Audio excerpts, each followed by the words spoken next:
Hello, hello, hello, and happy Friday. It's Bernadette with BernadetteGold.com. And I'm going to answer some questions some people asked the other day. I got to put something on my lips because my lips are chapped and I feel horrible right now. So I'm going to wait for you guys to get here while I stick some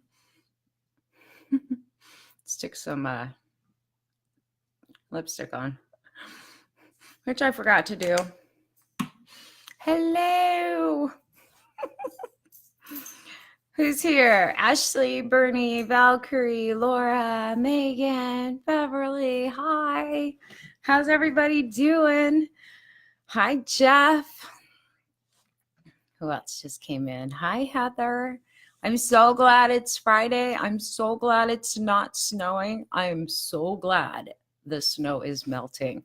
So grateful. And I had a wonderful massage today, which I needed, unwound all of my muscle soreness. Hi, Lillian. Hi, Christina. Look at all of you. Hi, Marlene. So good to see everybody. Feeling amazing. I know the energy picked up today. So, this is so funny. I like an odd color on my lips right now because I had some lip stain on earlier and now it's bugging me looking at myself on the camera. But who cares?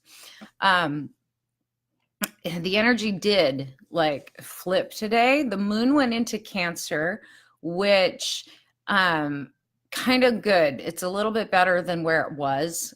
It was, I believe, in Gemini, and it was just kind of funky, right? But this morning the moon entered Cancer at 9:04 this morning. But we've had some interesting transits, which I want to talk to you guys about because there's a couple of them that may cause some issues, not necessarily, but I just want you to be aware of them. Hi, Marie. So first of all, we have, like I said, the moon in Cancer, but it is conjuncting with the North Node, not conjuncting. It's like a septile or sextile or whatever. So, and I've told you guys, like that North Node thing is going to keep coming up, right? Your North Node is what you're meant to move into. Your South Node is typically where you are. Like your North Node's your true purpose. It's what you're meant to express. All of us get stuck in our comfort zone of the South Node, and that's where we want to stay. That's where we play it safe, but that's like not what you're meant to express. It's the North Node. Eventually, once you take care of your North Node and whatever house it's in, and you really express that outwardly in your life, then the South Node, you get that reward. But the North Node is in Cancer, the moon is in Cancer. So you're going to have like all of this push out of your comfort zone. But there's a bunch of other energy that's making action easy to take. Our mental capacity is so much better right now because there's some balancing energies taking place. I know I told you guys we have a lot of Piscean energy, and that's still true. But now with Mars in Taurus, it's stabilizing. Now we can really get the ground underneath our feet, start to move forward and achieve our goals and start to feel a little more grounded and settled, not so like impatience. But there is this place today, tomorrow, through the weekend, where you're really going to be feeling the need to be authentic, to express yourself. If you are holding things in and not expressing them, right? You're kind of keeping a tight lid on things. You're going to feel some tension building. And if you do not express those things in a positive way, you may end up expressing them in a not so positive way where it becomes very explosive. Uranus is like seriously still affecting all of us. There's just a really, it's weird. It's like that North Node stuff with the Cancer. There's a lot of weird energy just building right now, but thank God we've got some solid energy to move forward, because I know a lot of you have been feeling the dreaminess of Pisces and can't make up your mind and all of these ideas, and I can't put them into action and I don't know what to do, blah, blah, blah, blah, blah. That energy is coming to an end and you will be able to move forward now. Hi, Lola. Welcome. So I do, though. There's a couple things that came up, and I wanted to answer some questions for you guys that a couple clients asked me, and I said I would address it in future live streams, and I've not gotten to it. So I figured today is as good a day as any. And you guys are welcome to ask questions today too. Put your questions in the comments. And I don't mean like I'm going to do a reading for you. I mean questions that you've been wanting to ask me, whether it's because of live streams or you're in one of my programs and you've been having some deep thoughts and you're like, I wonder what this means, or I wonder what that means. So I did a clearing session, an Akashic record reading and clearing session on a client a couple weeks back, and it was pretty powerful, like really powerful what we ended up clearing. And almost immediately after, and this happens too when I do hands-on healing like Sarvatva, or I'll do some energy work with my machine, like bioenergetic type stuff with my machine. This can happen. She said, is it normal to have all of a sudden like diarrhea afterwards when it's a session that's hyper emotional like we had? Maybe it wasn't after a clearing session. I've done so many readings for her. Maybe it was just after a mediumship. It was after a mediumship reading. That's what it was. But it was so healing what came through. The message that was channeled through from those who've crossed over was so healing for her. She went into a place where her body began to detox. If you get, and this can happen, is why I always tell people, whether you talk to a psychic or you go through healing, drink a ton of water. Because if you actually do release your emotions during that session, and it happens a lot when I'm working with people and they've been holding on to things they didn't even know they were holding on to, once they release it, once they let go, they forgive, they whatever, their liver dumps, and that's what causes that diarrhea. So if you've ever had that happen, or it ever happens after a session, that it's totally normal. It doesn't mean that you're getting sick. Your liver is the seat of anger. It holds old emotions. It holds old anger. And if your liver clogs up, you end up with all kinds of problems health-wise, right? And it backs up your lymphatic system. Your lymphatics, which run all the way to the body, we have main ones that we tap on. You guys know this if you're in any of my classes. Right here, there's sore spots that run up and down your body. But when they get sore, those are lymphatic congestion points. They're emotional congestion points. And then you have lymphs that run under your arm here. For women, it's like right, kind of in the bra strap area where your bra goes around. A lot of people have soreness there. And when your liver backs up, then your lymphs back up. And when your lymphs back up, you tend to become kind of toxic. So it can happen after a reading, after a healing session, after something gets it comes to your awareness and you are able to release whatever energy emotionally you're holding on to, that your body goes through that and your liver dumps. So that's the answer to that question. Yes, it's perfectly normal. In fact, it's wonderful when that happens. That means that you let go of all of that toxic crap, literally. The name of the healing, the name of my healing modality is called Sarvatva healing, which I'm going to be teaching people how to do in the upcoming year. And the name of my machine is a QXCI. It happened to you today after our coaching session last night in Charm Life. See, it happens. And sometimes it will, for her, it happened like immediately after. And so she knew that that's what caused it. And that's why she asked me. I've had people call me a day or two later and said, I got sick right afterwards. That reading made me sick. And I'm like, it didn't make you sick. It made you detox. Like it puts you into a detox release mode, which is wonderful. That's what should happen when you have a powerful session like that and you're letting go of emotions. You want your body, your physical body, to detox like that, but drink lots of water. When I'm operating in spirit, which is most of the time, even when I'm doing these live streams, my cousin's so cute today. She was saying, half the time I don't hear what you're saying because my son is like, blah, blah, blah, blah, blah. She goes, but it doesn't matter. She says, because I can still feel spirit in the words. She's like, you just show up and the energy of spirit, you can feel it just by listening to the sound of your voice, and there's a vibration that comes with it. So Many times you guys will hear me say things, maybe you don't even catch on to what I'm saying, or you have to go back and listen to the replay, but you are catching the vibe of spirit that is working through me. Well, when you're doing one-on-ones with me, it's even more intense, right? And in that place where spirit's ministering to your soul, to your spirit, and you're getting it, like you're getting that direct hit, yep, you're going to detox. So don't be afraid of that and think that there's something wrong with you. When you get a liver dump like that or a gallbladder dump like that, oh, your body starts to function on like way better levels. Your energy rises and you just feel altogether better. All right. Okay. So someone else asked me, why do I feel like crap after I have like a big emotional moment, a fight with someone, or I yell at somebody, or, why do I feel the next day like I was hit by a bus? And the question, that's a good question. And the answer to that question is what I call the emotional hangover, right? Like I teach about that a lot deeply in Charm Life.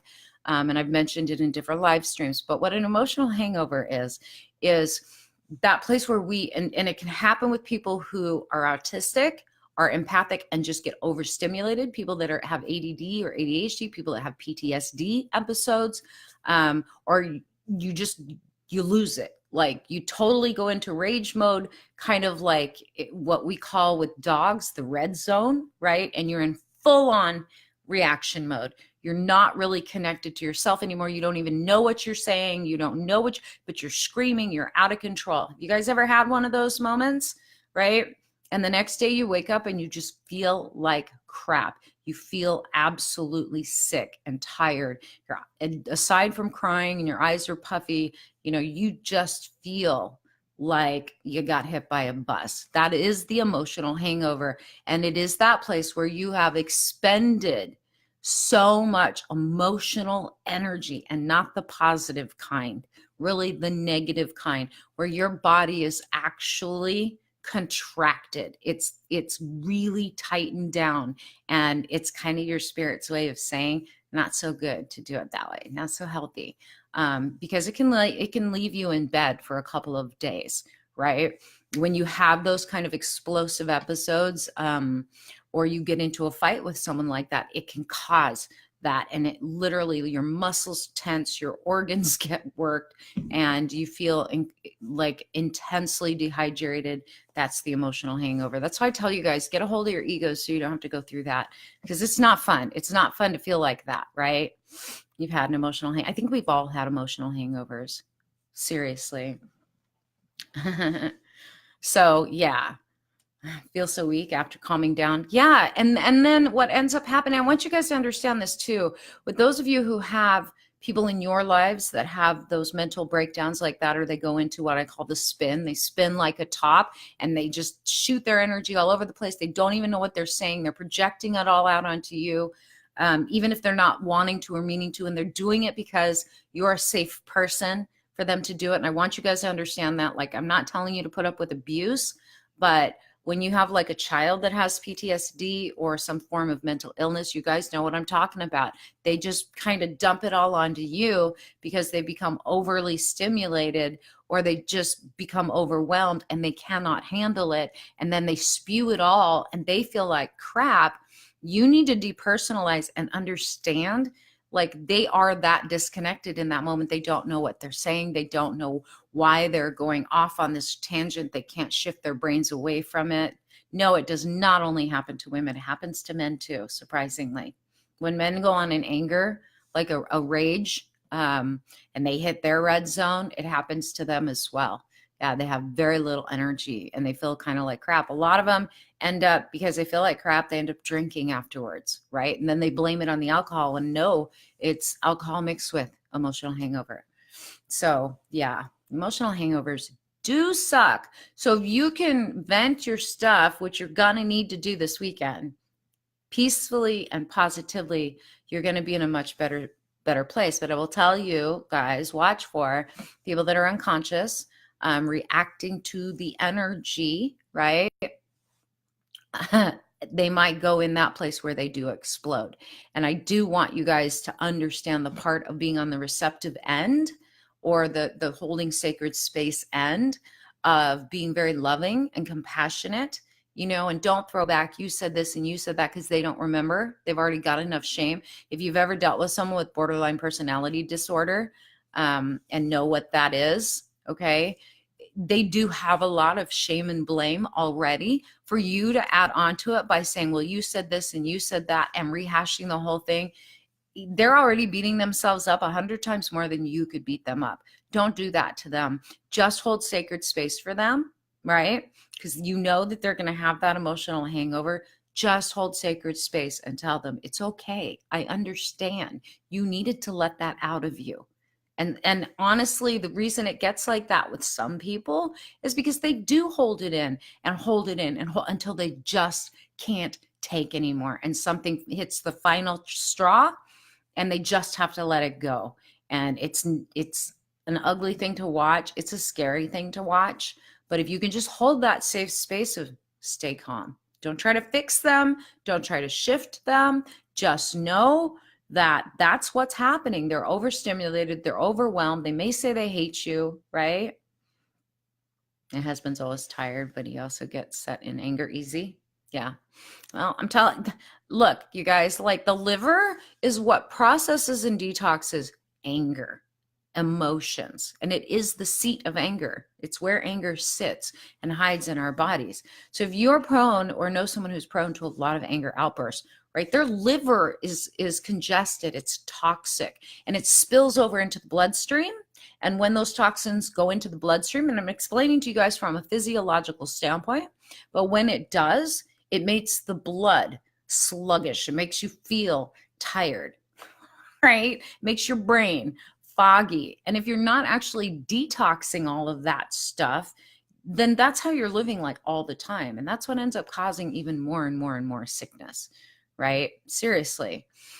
So it was a good question. It really was, because sometimes I think we have these reactions and we don't know, like, what the hell? Why do I feel so bad? That's why you feel so bad. Like, you can cry happy tears and not have an emotional hangover. But if you get into an argument with someone and you go into full-on triggered reaction mode and fear mode and trauma mode and crisis mode, then yes, you're going to have an emotional hangover. And sometimes they last a day or two or three. Better to not let it get that far. But if it does, be kind to yourself, right? Journal and try to release as much of your energy as you can. Taking a salt bath after an episode like that is really good, because then it calms the energy, it purifies your energetic body. It also calms the body. I like using, I think it's Dr. Scholl's has like Epsom salt with lavender in it. That's really soothing and really calm, and it smells really good. To take a bath and something like that is really a good tool of self-care, right? But again, let it get that far. You should be able to be authentic and express yourself in such a way where you're not letting things build up like that. Because I don't mind, like, you guys, a lot of you will call me during a crisis. You'll book a session to get the messages, to get the clarity. And that's, a lot of people do that. Like, I get it. You guys are always telling me, just talking to you and hearing what Spirit has to say and just feeling your energy just automatically calms everything down, so that you can get back into a rational side, right? And in that place, I'm holding sacred space too and channeling forth the energy that you're needing to get it back to center for yourselves and to get back connected. But don't feel bad if you need to call me because you're in that place and you're like, I've tried everything, nothing's working. I need to schedule a session. Schedule it and don't apologize to me. This is my job. I don't personalize it, you guys. Like that's why I do what I do. I wish I had someone like me when I was going through all of my stuff. Certainly would have made things easier. I wouldn't have had to battle through it alone, but you guys don't have to go through it alone, at all, ever. You can always book a session with me. I mean, aside from helping to give you some guidance, it's bringing up the stuff that keeps getting triggered, which is what I like to use my gifts for, is to help you uncover these things that are making you very stuck so that you can release them and be set free from them, right? But sometimes that takes a while. We have to go layer upon layer upon layer, You know, you don't, nobody can heal like that overnight. I know there's this thing with people, especially in metaphysical communities, that are like, oh, I want the magic pill. I just want to heal like that. I don't want to do any work on myself, these things. You know, I just want it all now, now, now. It doesn't work like that. Like, even within the space of connecting to source energy and having healing gifts and being clairvoyant, you know, I can't give you one magic line that's going to fix your life. It took you how many years to get here? It won't take you that many years to get out of it, but it is going to take some focused, conscious work in order to release it. Or you can choose to stay where you are and stay stuck. Totally up to you. So anyways, those were good questions. And I have been meaning to get to the bottom of it, like get to the answer for you guys. Who helps you when you feel shitty? You know, I do have a cousin that I talk to a lot that came into my life about 6 years ago when she was in crisis. But I don't really get that shitty. Like, when I got sick, when I was really in the worst part of my cancer, unfortunately, I did it by myself. But I have angels and I have guides. I go straight to God. Like, seriously, I have so much help on the other side. I wish I had more on this side. You know, I would love to tell you guys I have a bunch of great friends that support me. Unfortunately, when I go down, people get scared in my life because I am their rock. But I do have, and I have been making over the last year or two, some cool girlfriends that if it's really bad, I can actually call them. Julie O'Brien's one of them. She started out a client and now we're partnering, doing some business together. She's great. And yeah, but mostly I just work through most of it by myself. You know, once in a while, I tweet Fran, like if I'm having an energy thing, I can't move. She's great at energy work. And she took my psychic class. I trust her. I trust where her training came from. So I will call her. But really, when it comes to heavy duty stuff, I don't have anybody. I really don't. Bernie's there for me when I'm really in a bad place. But I very rarely go there. I very rarely have those really bad days. My biggest issue in life, to be perfectly honest with you guys, is I work too much and I make myself way too available for everybody. And there are people that don't value like my need for breaks because they know how generous I am. Like, that's my biggest downfall, is that I'm super giving and I cannot stand when people are hurting. I'm getting better about it. I'm getting better about just turning stuff off and not answering messages right away. I'm getting better at managing, taking time for me, like going and having a massage, right? And taking a nap and all of those things. But unfortunately, you know, I don't even have that many people that, like, most people that contact me, message me, they're doing it because they want something from me. I very rarely get, hey, I was thinking about you, thought I'd say hi, from my friends, which has shrunk my friends down, my real, like in real life friends, way down, because a lot of the people that I considered friends, it had become so one-sided that the only time they would contact me is if they needed a reading, they needed to talk something through, they needed counseling. So my circle is very small. And like you, I've taught you guys the inner and outer circle. I refresh those circles all the freaking time. But I don't really ever anymore. I don't fall. Even when I had cancer, I went down hard, but I wasn't alone. I have spirit. So you do need your own space and time. Absolutely. There has to be a place of recharging. I mean, there has to be that place where, you know, especially in this job, because I know, you know, some of you have never talked to me one-on-one, so you don't even know like the extent of what happens during a private session. But I've been doing this job for 19 years, like readings and counseling and stuff. And those of you who do counseling, you know exactly what I'm talking about. You know, I know some of the darkest secrets in people's lives. I know things that nobody else knows about them. They've never shared with anyone. And I hold that in great confidence and very sacred. But when you deal with crisis in people's lives and their dysfunction all day, every day, and sometimes mostly 7 days a week, it gets very tiring. So when you have like half an hour to yourself in between sessions, you have to make the most of that time. I know Beverly knows what I'm talking about because she's a counselor.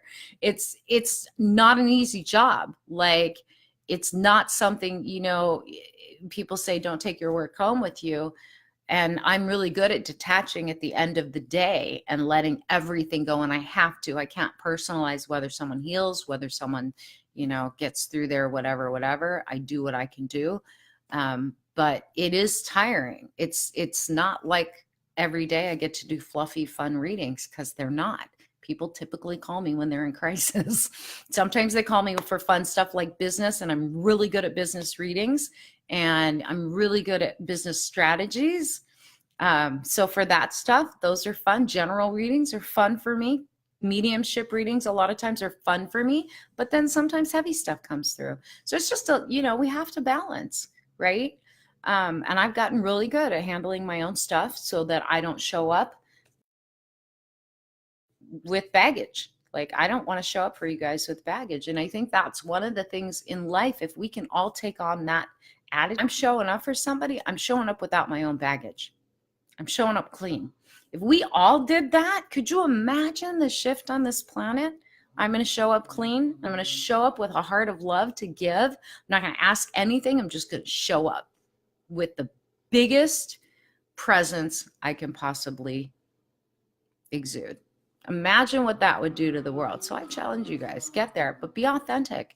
That's what this time we're in is all about. All right.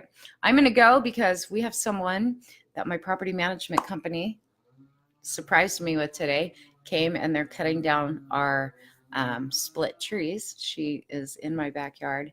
And I was like, I heard someone at the side of my house pounding, trying to get our broken gate open. I'm like, excuse me, can I help you? And she's like, oh, I come and take care of the trees.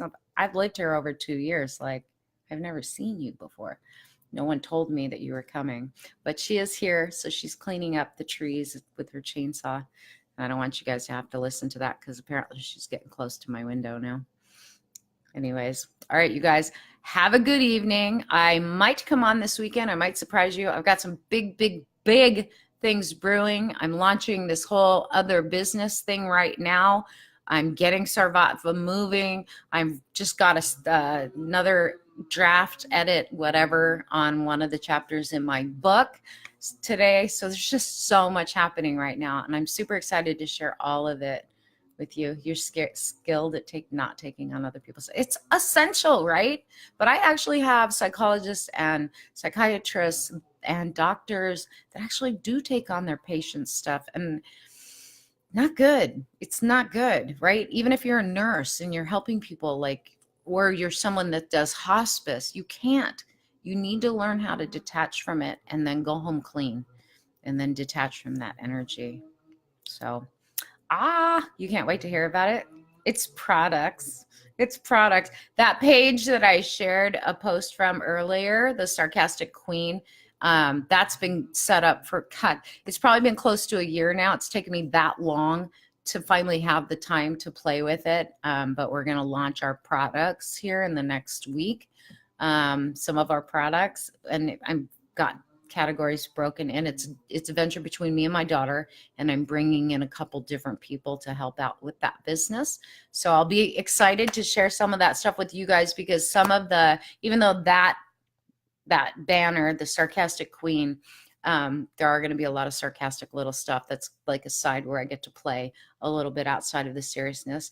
But I'm also going to be making products like t-shirts and stuff like that, with positive empowerment messages on it too. So I'm excited about it. I'll start sharing it with you guys later. So, all right, have a good one. I will see you guys later.